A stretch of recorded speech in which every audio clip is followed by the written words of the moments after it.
So you'll see it says, can FLFE help reduce EMF sensitivity? Phase 1 experiments and the gold standard.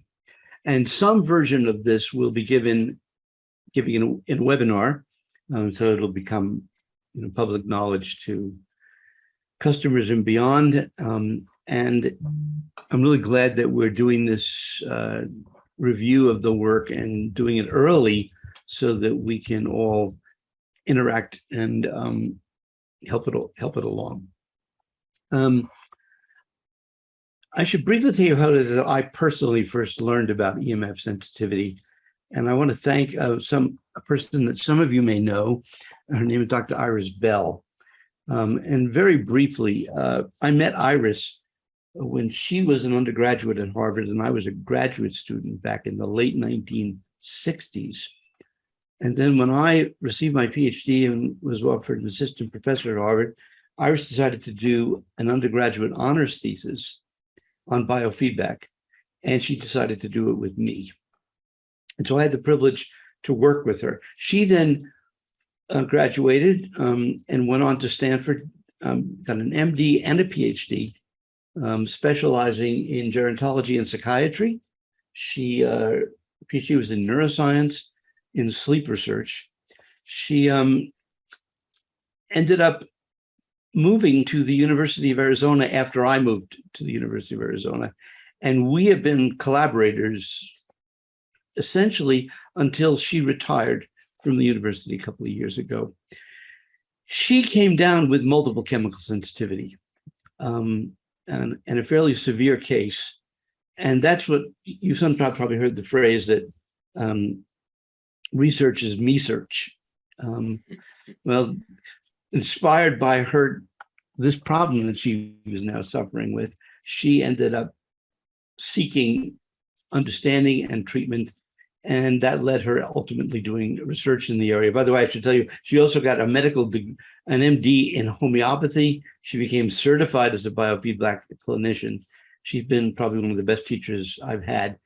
And when she came to the University of Arizona, we published, I think, probably well over 40 collaborative papers, and she was carrying the torch for this on individual differences in chemical sensitivity and related sensitivities. And that's where I learned about electrical sensitivity. So, and the image that I selected her, by the way, if you look closely, you'll see that it was one of the groups that she collaborates with. And it's Gabriel's Angel Foundation for Cancer Research. So here's an overview of the presentation. Part one, first of all, we're going to talk about FLFE customer experience research and plant research as illustrations of the gold standard in phase 1 research. And again, you're very familiar with this, and some of the people who will hear this presentation will be, but we'll review it briefly so that people can connect this body of work with the work we're doing now. Then in part 2, introduction to EMF sensitivity syndrome, the EMF sensitivity controversy, the importance of conducting replicated phase 1 research in this area, and how all this links to the FLFE gold standard. Then part 3 is we're going to talk about how customers helped FLFE become aware of the need for an EMF mitigation program. And it's a perfect illustration of being prepared for surprises and following the data where it leads. Then in part 4, we'll actually look at the research that's been conducted today on FLFE and EMF mitigation in terms of the phase 1 research findings. And then in part 5, we'll do a brief summary and we'll briefly introduce the idea of future FLFE EMG mitigation research. And we're going to try to do all of this in an hour. So the gold standard of research in part 1, I've used this slide before, but Professor William James from Harvard University has a concept of what he calls radical empiricism. And this is the idea that any question that is potentially meaningful can be approached even if those questions go against the things that we've been taught to believe or are currently accepted. And the philosophy is following the data wherever it leads and being prepared for surprises.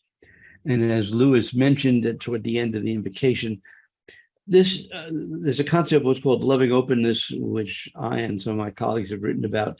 And this openness to, in a loving fashion, to information, both in science and in life, is sort of a foundation for being any kind of honest and effective truth seeker. And I would add that it's another way of describing focused life force energy. Well, thank you. Agreed.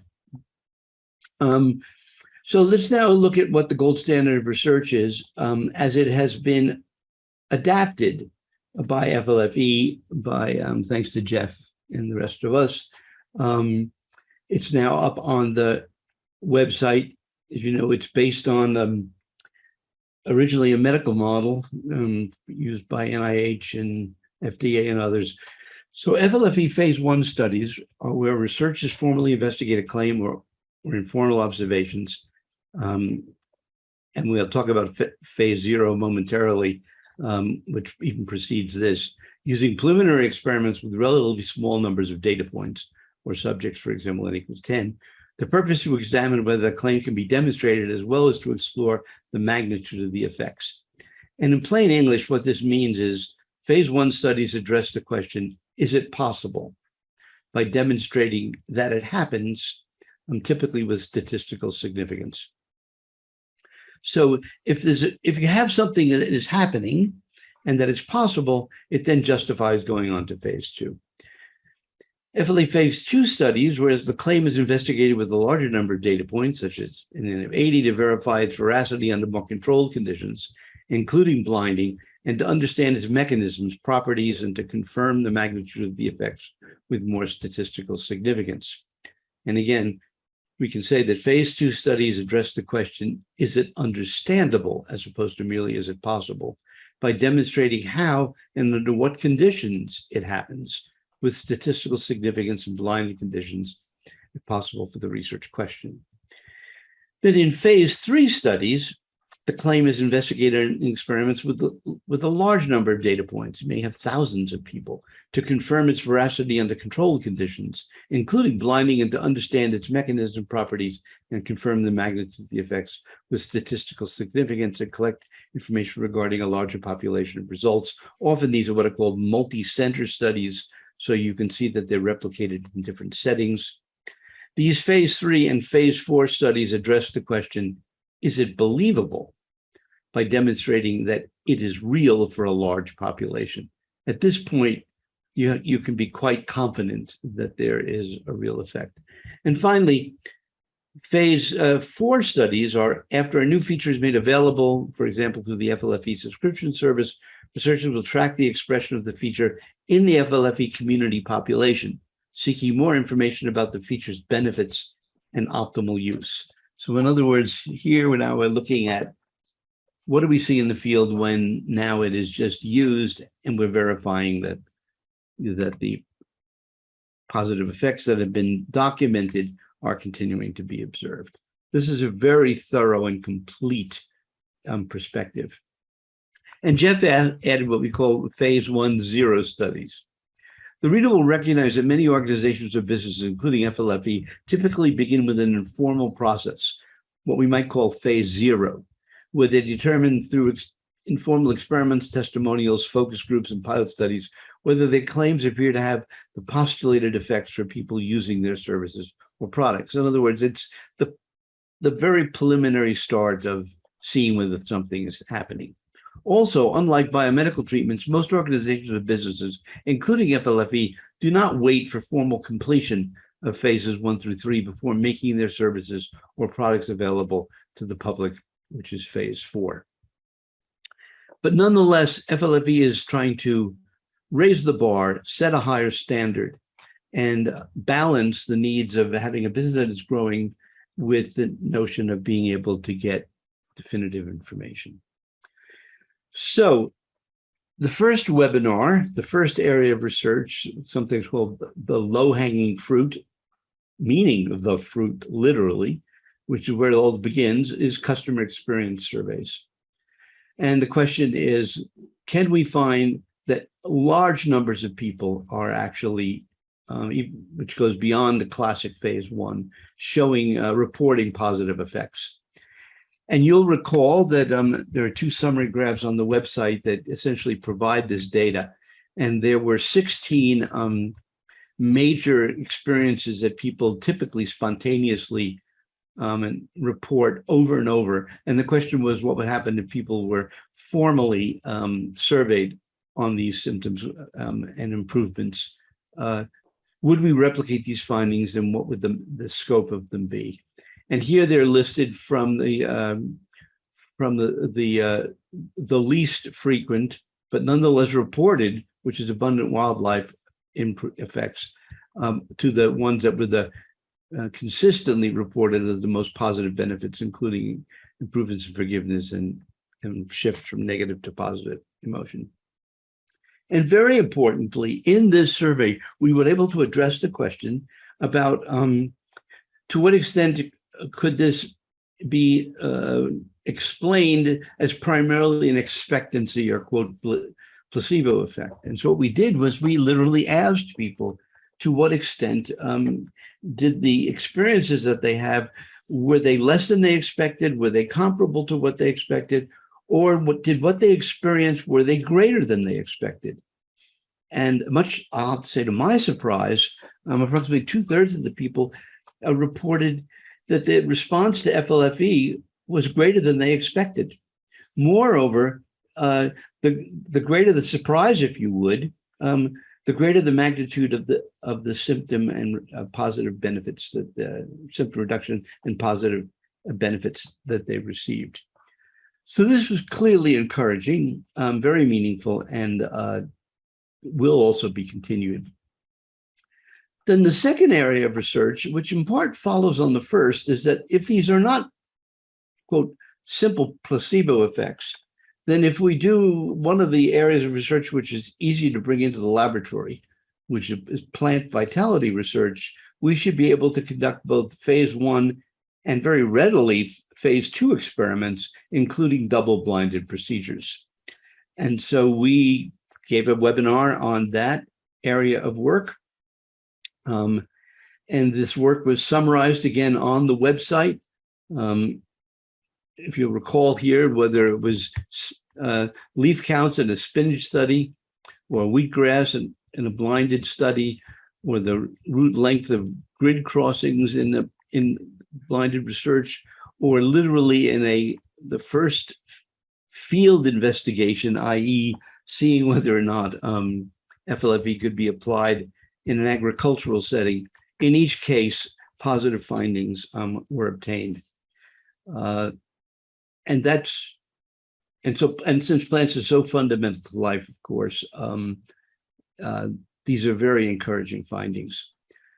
So in light of these first two areas of bodies of work, FLFE then embarked on a particular area of work, which actually is quite controversial, and that is, can FLFE help reduce EMF sensitivity?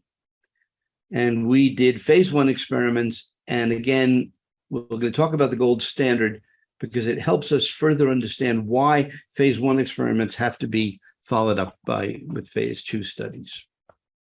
So what is electrical sensitivity? I'm sure many of you know what this is, but since many people that we'll be giving this to don't, and probably many of the customers don't, we should review some of this work. So if you look up electrical sensitivity on Google, the first thing that came up when I did this is you'll see from the healthline.com website, they have a headline is it possible to be allergic to electricity? And there are some people who ever believe that they're allergic to radiation that's emitted from electronics. This perceived condition is called electromagnetic hypersensitivity or electro-hypersensitivity, EHS. It's one of the more technical terms. It happens when someone feels that they're extra sensitive to electromagnetic fields, and they will report various symptoms. Now, the discussion about an introduction to what EMF sensitivity is and how FLFE has begun to approach this was discussed in an interview that Clayton and Jeff did with Regina Meredith, and it's literally on the website. There's a lovely video that you can, of course, you've seen and customers can view. Now, what are commonly known sources of EMF radiation in the home? And as you know, we live in an era where there's more electromagnetic signals coming from more sources, both inside and outside the house, than any time in human history.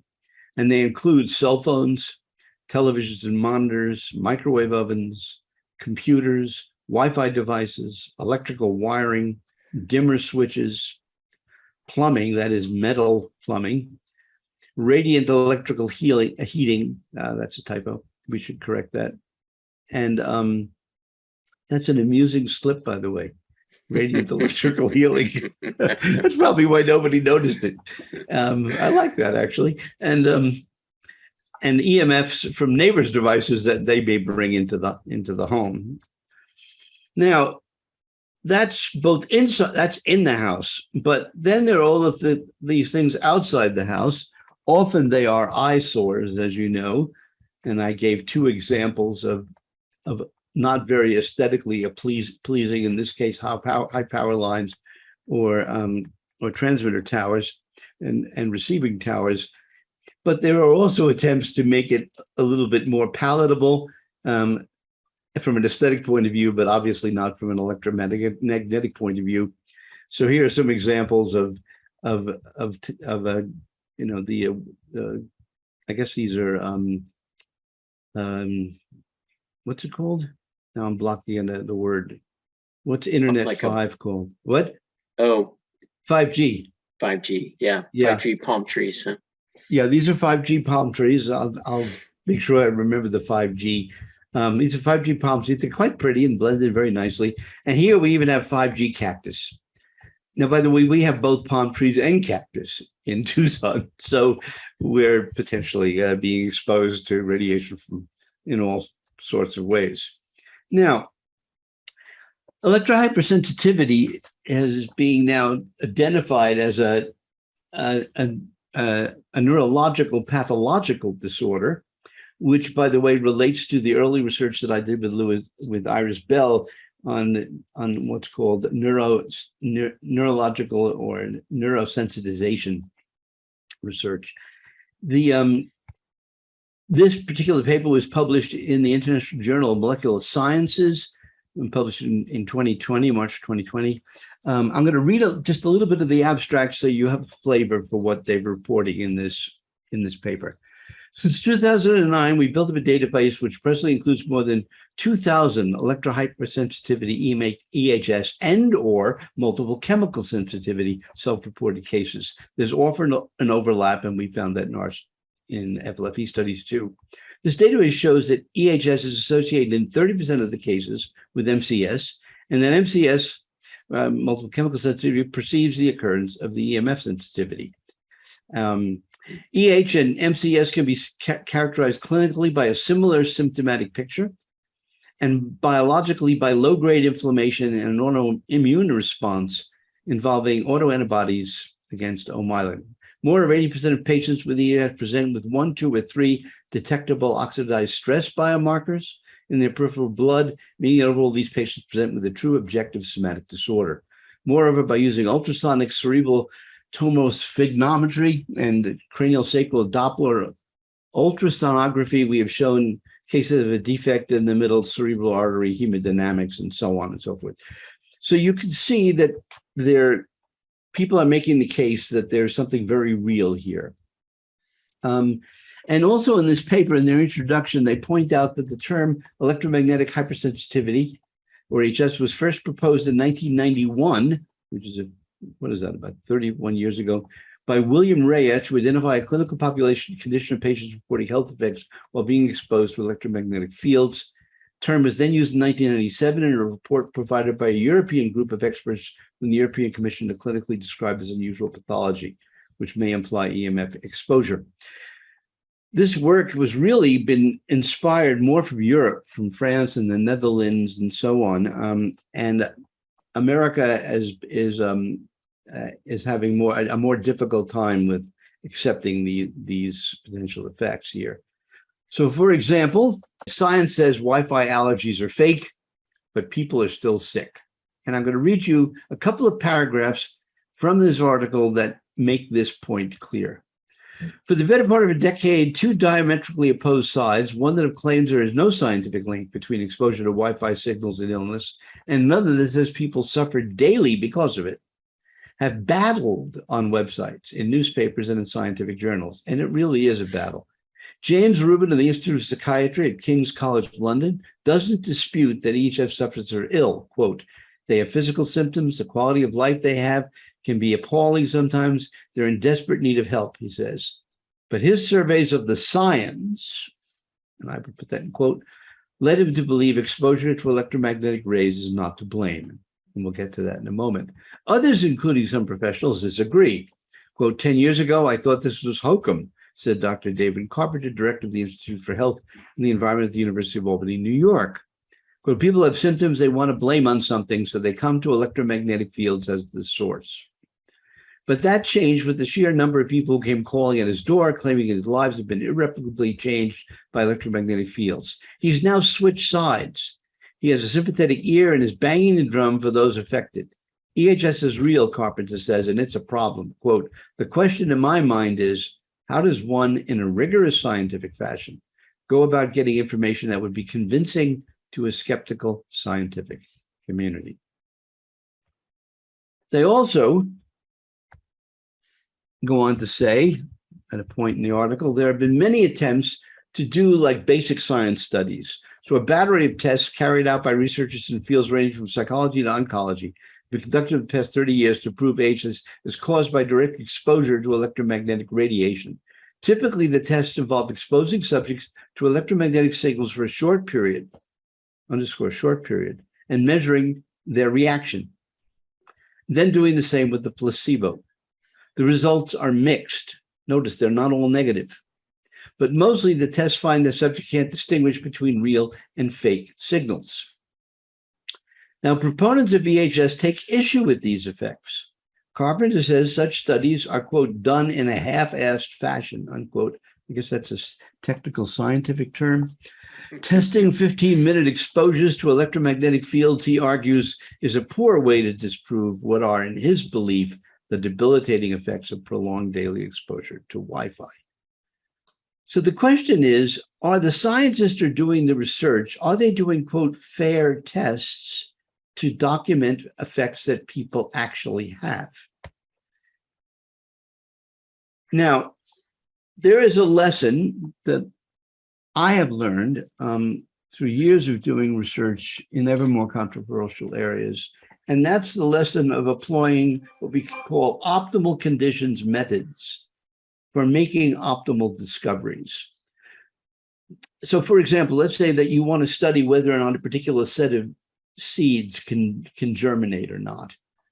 Well, if you want to know whether the seeds can germinate, logic tells you want to provide them with the optimal conditions for them to generate. You want to give them the appropriate soil, minerals, water, nutrients, light, and temperature, all these different variables, because you want to give them every opportunity to show that they are vibrant, that they literally can grow. And if you're intentionally controlling many variables and restricting many variables, you can, quote, literally be throwing out the baby or the seeds with the water. And this is unfortunately very often what happens when scientists who are not very familiar with a clinical condition, for example, bring something into a laboratory. And in a book I recently published called Extraordinary Claims Require Extraordinary Evidence, which we call, taking, quote, the science and ethics of truth-seeking and truth abuse, I talk about how we have a responsibility that if we're going to make an extraordinary claim, that we should have comparable level of extraordinariness to support that claim. But that means you have to do extraordinary kind of science, and extraordinary evidence requires extraordinary optimal methods for discovering that evidence. And so therefore, again, the onus becomes on all of us to try to create optimal conditions for discovering whether something is real or not, and then, as Lewis reminds us, following the data where it takes us. So there has been research published where, in a fairly large-scale study in the Netherlands, where they've attempted to engage in mitigation procedures to reduce the either exposure to electromagnetic fields or attempt to put in protective fields around them. And there was a paper that was published, and I'm including this paper because of a particular way that they analyze their data as well as their findings. And I'll read you the abstract, a bit of it. Electromagnetically sensitive people may develop symptoms and health problems when exposed to certain types of electromagnetic fields known as electrical hypersensitivity. Over time, the effects may become stronger if such exposure continues. The Dutch EHS Foundation is committed to finding ways to understand these phenomena and do something about it. This study reports the results of research of a research questionnaire distributed among EHS people before and after they had taken measures to reduce their exposure to EMF information, EMF. The paper covers a pilot experiment, meaning a phase 1 experiment, to demonstrate that there are ways in which electrosensitives can help themselves. The solution is relatively simple. 1, the identification of the disturbing EMF that causes the allergic type hypersensitivity reaction, and 2, the reduction of exposure to that trigger. A number of people who have asked for advice and help from the Dutch EHS Foundation have been approached, and they filled out the questionnaires. It's a little fun here. If they were interested in participating in the program of guided EMF reduction, and whether they recently done so, their findings were recorded. Okay, so this is some pie charts of the sample that they had to relevant points here. You can see that they're 41% of their population, and I think I had something like 95 to 100 people were from technical college, went to technical college. 19% were high school graduates. 22% had other education. University had 18%. And you'll notice that what they report as the degree of the recovery, of their recovery, after, quote, field management, which means after they've done these mitigation procedures of removing various kinds of equipment or turning it off and so on. The claim was that people reported complete recovery by 66% of the people who filled out the questionnaire. Partial improvement by people, 19%, and 15% said they don't know, which means that they don't have any knowledge that there was an improvement. Now, what they did here in their research, which is why I really like this paradigm, the way they display the data, is they rank ordered responses from the most to least positive. So, for example, they showed here that if there was a particular phone that people felt they had reactions to, if they replaced that phone with a less EMF emitting phone, you could see that was a very strong effect. The large majority of the sample reported that worked. Less use of mobile phone.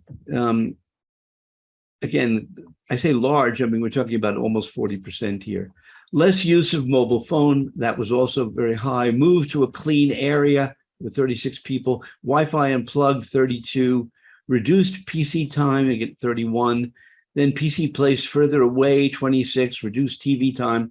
Things that you would kind of suspect, but you can see mostly they're talking about phones here and Wi-Fi and television. Those were the symptoms that the techniques that these people reported as being associated with the greatest reductions. But then they also listed all of these different complaints, and they checked off a whole symptom checklist. And what's interesting about this were the symptoms that were the most frequently reported as improved. And what I've done is I've taken the top portion, the top 10 symptoms approximately, and blown them up so you can read them. You can see they've ranked the 33 most reported EHS symptoms based on their relative occurrence and reduction. Poor quality of sleep was number 1. That was improved. Fatigue was improved. Concentration power was improved, and restlessness, which could also mean like stress, was improved. Then they have symptoms like or in the head region, including tinnitus and tight band around the head. There was less, if you would, brain fog, memory loss, reduction in irritability, and you can see neck and headache. This is the primary symptoms that were reported in this constellation. And the question becomes, well, what happens if FLFE engages in an EMF mitigation program? What kinds of symptoms do customers report?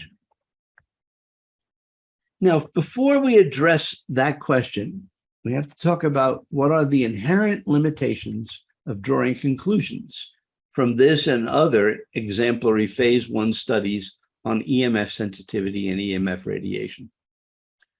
Again, to repeat, phase 1 studies enable us to conclude that something is happening.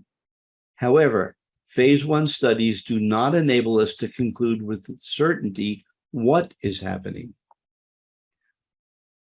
Therefore, although we can conclude that certain symptoms, such as poor quality of sleep, fatigue, and concentration power, are more frequent in people reporting EMF sensitivity, until we conduct follow-up phase 2 studies, we can't be certain that EMF radiation is the cause of these symptoms. Also, because the participants in studies were not blind to the EMF reduction techniques they tried in their homes, we can't be certain that their experienced improvements are due to what they themselves tested. And by the way, this applies to all of us whenever we take a vitamin or we try a new technique or whatever for whatever a particular issue. We can't be certain unless we do test, retest reliability and or have moments where spontaneous blinding occurs. It's hard to be sure that the effects are due to what we think they are. So what inspired, or now shifting to part 3 here, what inspired the creation of the FLFE EMF mitigation program? And again, I'm going to put down here, follow the evidence where it leads and be prepared for surprises.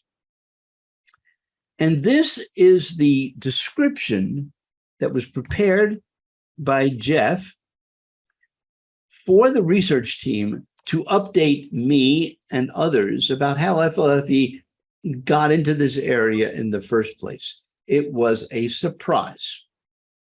And they are very good detectives, first-rate detectives.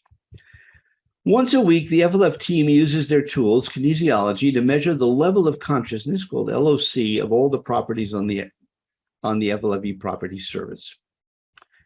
In 2017, Jeff writes, we discovered several properties where the LOC had lowered from the previous specified level to lower level of consciousness, despite having FLFE service there.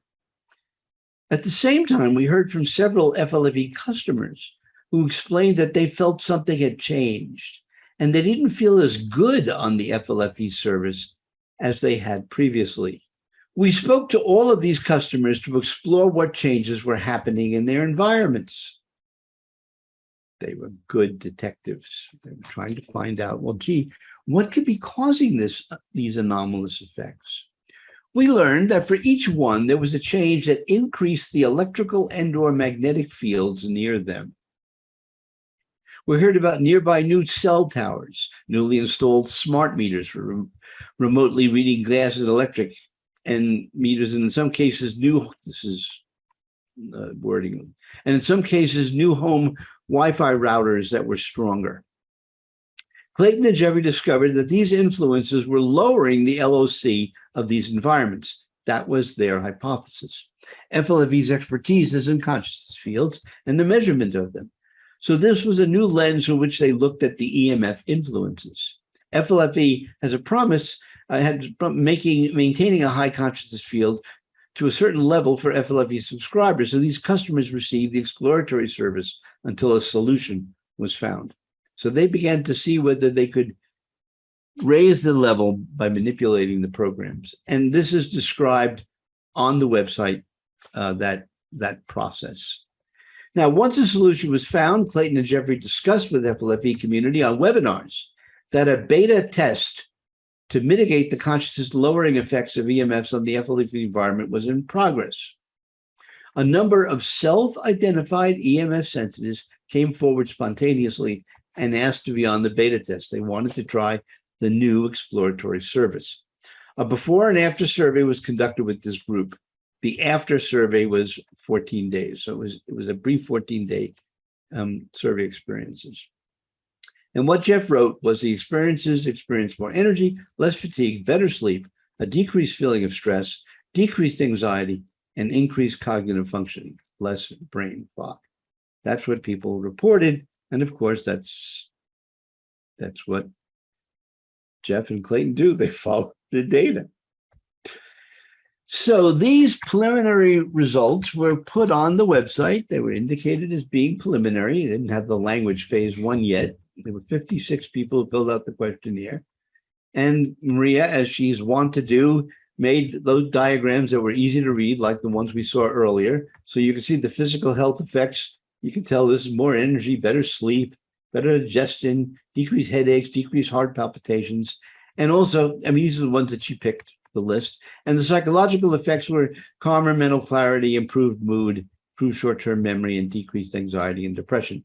And these were actually the items that people reported checking, the order with which the items were asked, and how they appeared in the data. But you'll notice these were not rank ordered, and these were not rank ordered. So I said, well, gee, what happens if we do the following? We, meaning me. We follow what the Hugo and Patrick study did.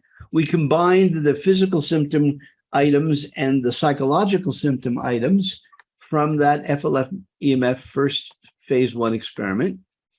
And we then rank order them. And when I did that, I was surprised to see a very striking correspondence. Poor quality of sleep being improved was number 1 for the Netherlands study. And it was number 3 out of, 20 or 30 items, whatever that final number was. Again, more energy, less fatigue. There it is. Both were number 2. Decreased feelings of stress. That's like restlessness. And decreased anxiety. Less or no headaches. There were, I don't remember the heart. The heart rhythm was not shown in this one, but it was shown here. The critical thing was that the stress, the fatigue, the sleep, and the headaches, those kind of 5 areas were clearly replicated between these 2 conditions. And that's interesting and potentially important. So based on this, they also looked at people's spontaneous comments. And numbers just don't convey what people's real experiences are. There's no substitute for an actual report. It's like describing a painting is not the same thing as seeing a painting, or describing a meal is, having a meal. I mean, so these are the actual descriptions of, as opposed to the numbers. So anyway, here we go. I was living where there were high voltage power lines plus my router. I was experiencing symptoms at night. It felt like every cell in my body was vibrating at a really fast pace. I was experiencing fear, anxiety, minor depression, poor sleep. From the very first night with the EMF mitigation program on my cabin, all the symptoms went away. This is not mitigation. This is elimination. I had the best sleep. My body felt at peace. It was the first time in a few years that I felt 0 symptoms. Truly a miracle for me. I just spent the first few nights on the program in such peaceful bliss at how wonderful it is to be feeling in a healthy body again. Now, yes, this is an extreme positive response.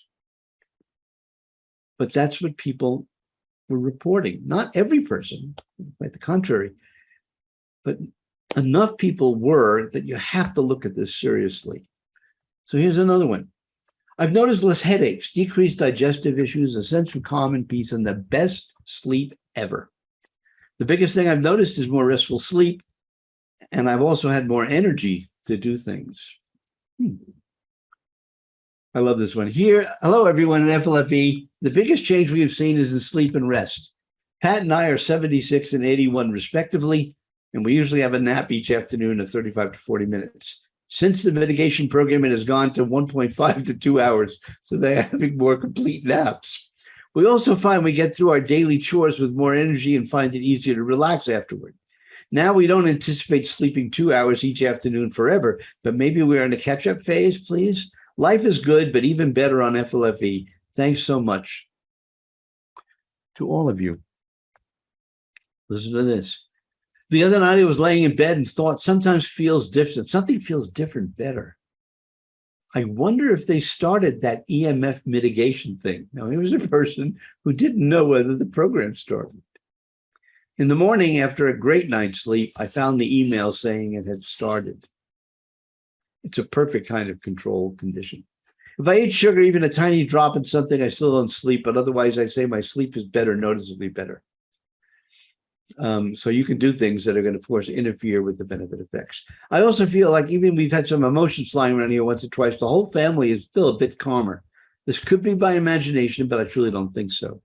Also, when I tune in, I feel it.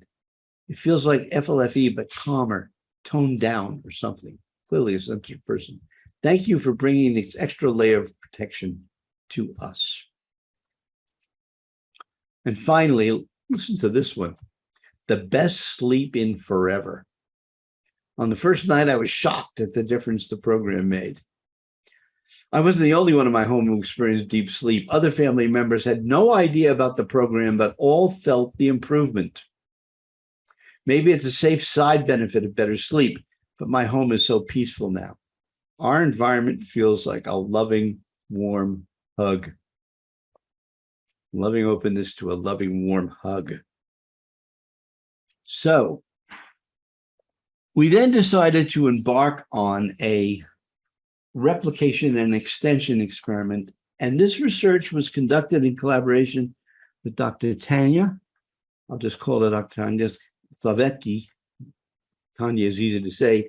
I'm not sure if she's still associated with the Research Institute, but it's been a longstanding home for her at the Penn State University. And she, who is an expert in this area, ended up collaborating with FLFE and helped design and recruit subjects. Originally, we actually wanted this to be a double-blind experiment. We wanted it to be a phase 2 study, but COVID came along and other complications, and we weren't able to get a sufficient N to do a decent phase 2 double-blind experiment. So we decided to do a replication phase 1 experiment. And but it used more standardized instruments for measuring both factors that contribute to the symptoms, and also symptom checklists, primarily that were medical symptoms, that were where both the intensity and frequency of the symptoms were separately scored.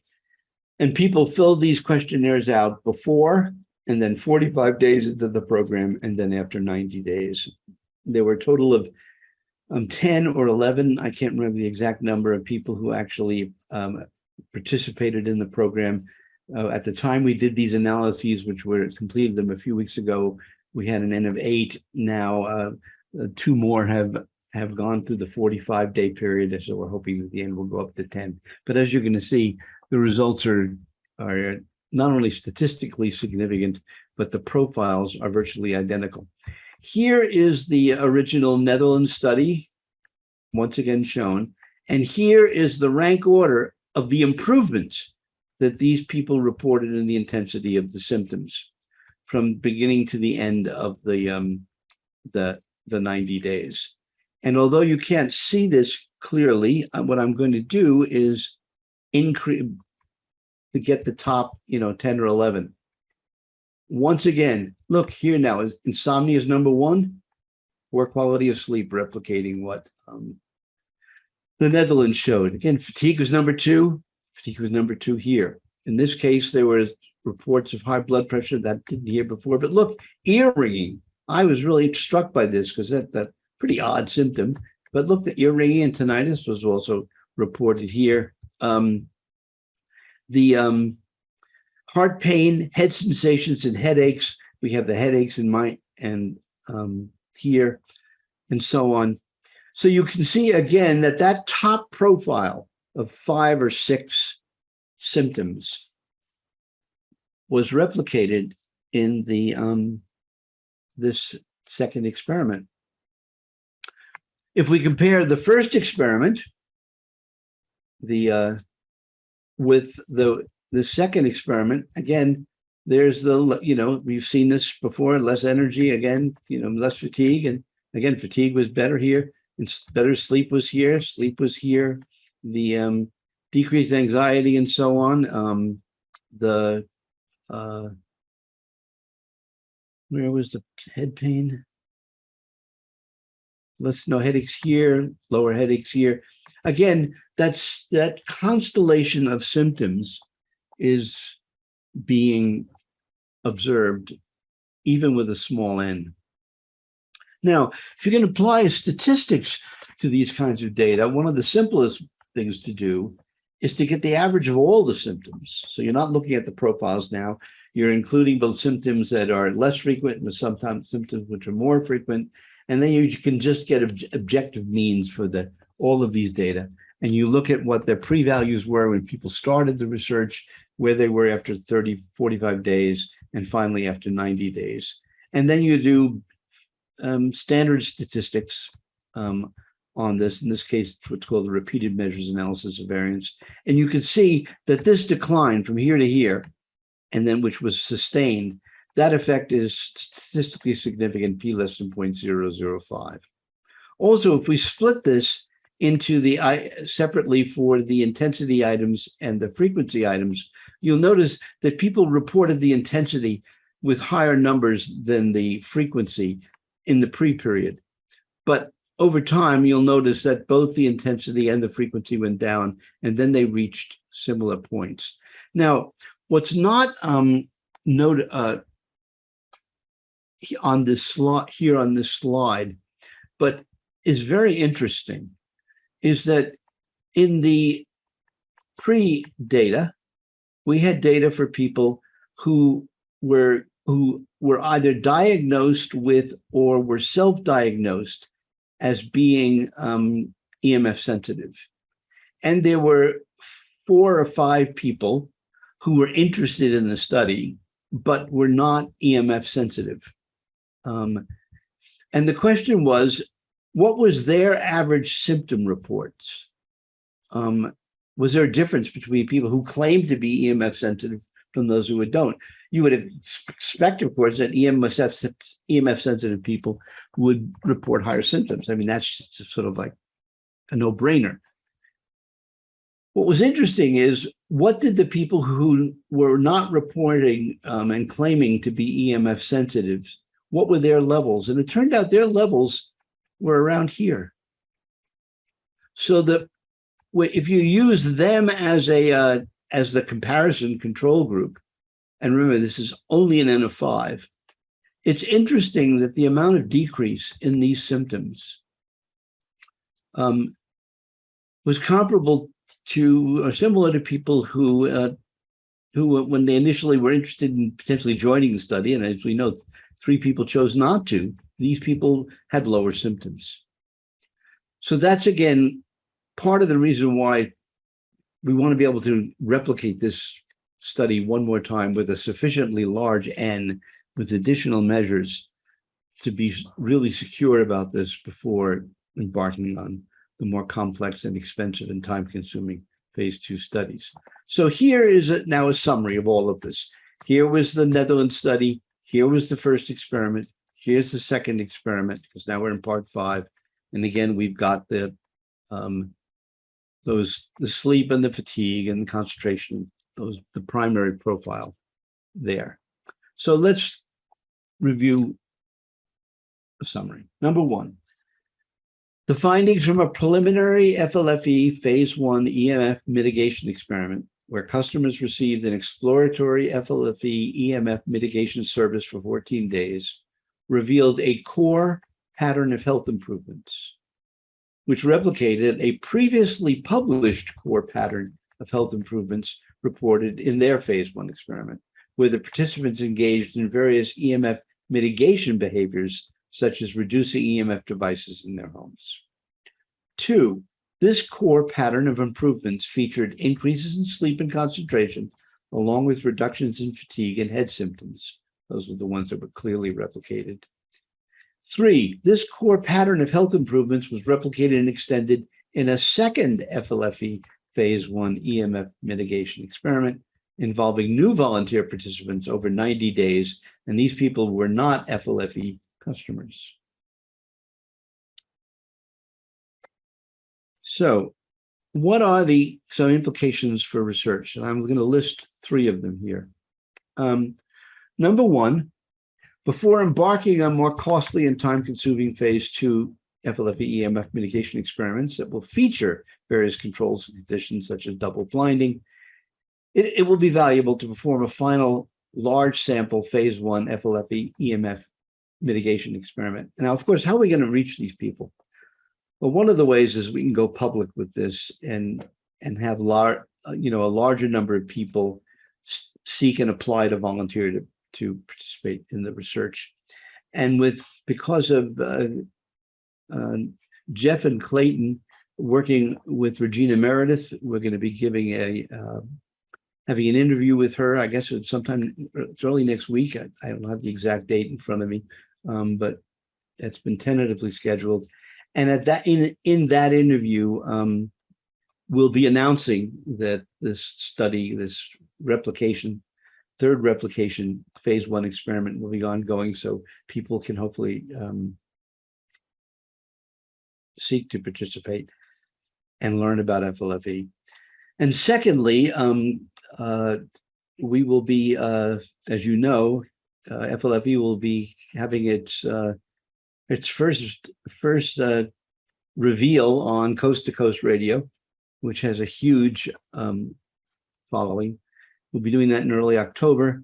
And again, one of the reasons for going on Coast to Coast, and that I can justify this, is that we're doing this to further the science and further our understanding, as well as, of course, it's good business at so many levels. Then 2 is future phase 2 FLFE EMF mitigation experiments can investigate how these effects occur, including A, possible biophysical, biochemical, cellular, and physiological mechanisms in humans and other organisms, including animals and plants, and B, possible effects on the actual electromagnetic fields themselves. Some of this future research includes using innovative technology. You've again seen this on the website.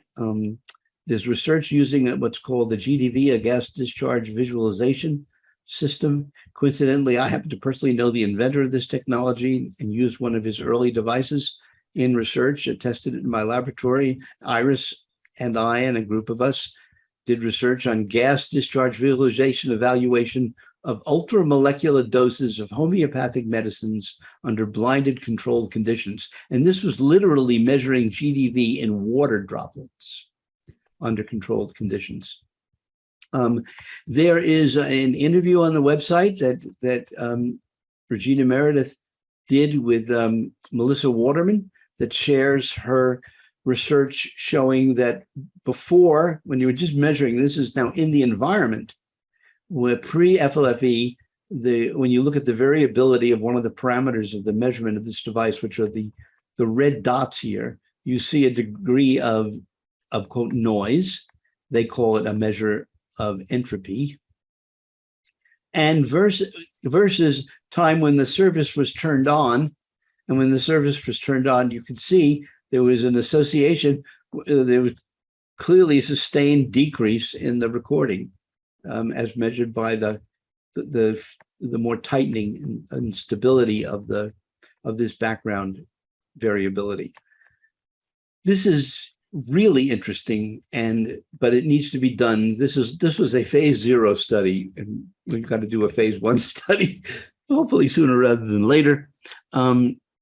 And the opportunity for doing these kinds of experiments now exists directly for FLFE because we can record biophysical and biophoton measurements of EMF radiation in my laboratory at the as part of the University of Arizona, and we're looking forward to doing this in the near future. So what I would like to do is just end with some further inspiration for me, and I know I think I speak for everyone, probably for the research team and probably all of you. You hear these spontaneous reports from people who are experiencing things with FLFE, and they're having surprises, and their surprises are potentially scientifically meaningful. And so I'm going to read you this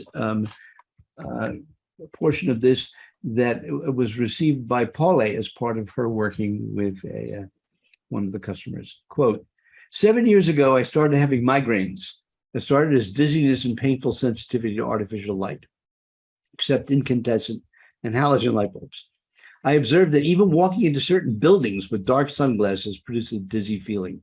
After ruling out various medical conditions, and I bolded this, I came to believe that I'm very sensitive to EMFs and tried to avoid them as much as possible, even changing careers. Unfortunately, EMFs are not entirely avoidable. How's that for an understatement? Last August, I used the 15-day introductory property service and was very pleased. But because I'm exposed to EMFs while away from home, I decided to purchase the mobile phone service. I'm quite happy with it, especially because I need to keep my phone near my body at all times to use it. Continuous glucose, to use the CGM, a continuous glucose monitor for type 1 diabetes. I'd been nervous about keeping my phone so close because of the possible EMF and other wavelength exposure. I refused to start this diabetes management program until FLFE was available. So here's a person who's got a medical condition. She needs to have a glucose monitor that's going to generate signals, but she's allergic, she feels, to the EMF device developed by so she's going to be using FLFE to help her cope with the EMF caused by the medical equipment so that she can use the medical equipment to help her with another problem. It's using one thing for, it's just delightful. My doctors and I are thrilled with my vastly improved health. I bought a truly heavenly condominium, I thought it was an appropriate term here, at the beginning of the pandemic, where I live among the treetops, just minutes from family and from downtown. I'm determined to stay put for several decades. However, and I bolded this, as I bolded the previous thing, a new neighbor moved into the unit below mine and promptly hooked up his very strong Wi-Fi. Ugh, that was me. Editorial comment. I knew this because I started feeling the familiar dizzy, groggy, painful sensations, and the symptoms grew stronger each day. Well, as Paulie explained to me, the FLFE service is recalibrated each time the mobile phone is moved and therefore not as strong as it could be if I stayed still. I carry my phone with me from room to room all day long and so on. Well, within minutes of turning the FLFE service on my property, I felt better. This is what she reported. I bolted it. Over the next few days, I felt better at an accelerating rate, and my sugar levels improved with the reduced stress. You see, because one of the factors that increases glucose levels is people's stress reactivity. It may be a coincidence, but my hummingbird feeder hanging on my balcony, which was visited only rarely, soon became a central feature for a local flock of hummingbirds. Their dive bombing of each other has become less frequent and more playful over these next few weeks as well. How can you not be inspired by that? And also, if you like hummingbirds, this is an added benefit. So I will confess something to you as people, staff, dedicated staff of FLFE. And we've had this conversation among various of you for some time, and that is I have resisted actually starting the service. I resisted starting the service because I have felt it is my responsibility, up to now certainly, that in order for me to remain as unbiased as possible, I have to be able to have the freedom to say, I don't know, FLFE work, it might not work. Show me the data. I'm open. Now, of course, I would like to benefit from FLFE, and I would like to be able to have my experiences that also potentially inform the research. But because I'm working with such gifted people who have all these experiences, I don't have to have the experience in order to be able to get very rich data that I can contribute to. But I should confess that I happen to really like hummingbirds. And I've been trying to debate about whether or not we should get a hummingbird feeder again. And I think I would like to do an experiment, actually formally test the hummingbird hypothesis. And that may become the excuse for me to actually start the service. And with that, we've taken about a little over an hour for this sharing of this information. And I think now we can all explore it.